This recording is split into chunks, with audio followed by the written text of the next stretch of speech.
আমির প্রধান উপদেষ্টাকে স্পষ্ট বলেছেন, গতানুগতিক নির্বাচনের মাধ্যমে কালো টাকা পেঁচে শক্তি বন্ধ করার কোনো সুযোগ নেই। বিগত দিনে যারা কালো টাকার মালিক হয়েছেন, এখনো তারা পায়তারা করছেন, হাজার হাজার কোটি টাকা নিয়ে বসে আছেন এদেশের মানুষের ভোট কেনার জন্য। এই দাড়ি, টুপি, পাঞ্জাবি, এই সুন্নতি লেবাস আলেম ওলামা দেখতেই তাদেরকে রাজাকার বলতো, তার সেই দলের নাম আওয়ামী লীগ।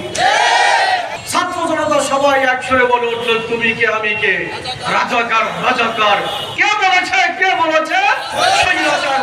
দুপুরের জন্য কি পরিমাণ কত আইটেমের খানা পাক করেছিল, শেষ পর্যন্ত সেই খানা এই দেশের জনতা খায়, ছাত্ররা খেয়েছে, ওর কপালে জোটে নাই।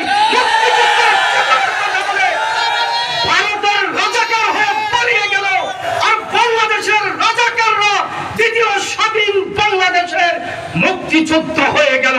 আমরা এখন সবাই কি? আমরা এই দেশের এখন থেকে যদি কেউ রাজাকার করে তার মুখ চেপে ধরবে। এই আন্দোলন বেগবান হয়েছে এবং ফ্যাসিস্ট হাসিনা এই বাংলার জমিন ছাড়তে বাধ্য হয়েছে।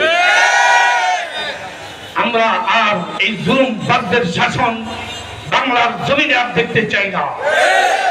92% মুসলমান আমরা ইমানের ভিত্তিতে ঐক্য হয়ে যাব। মাঠে অনেক কথা চলছে, আলেমরা এক হয়ে গেলে ইসলামী হুকুমত প্রতিষ্ঠা হয়ে যাবে, এই শব্দ বলে পগার পার হওয়া যাবে না। সকল মুসলমানকে ঐক্যবদ্ধ হতে হবে।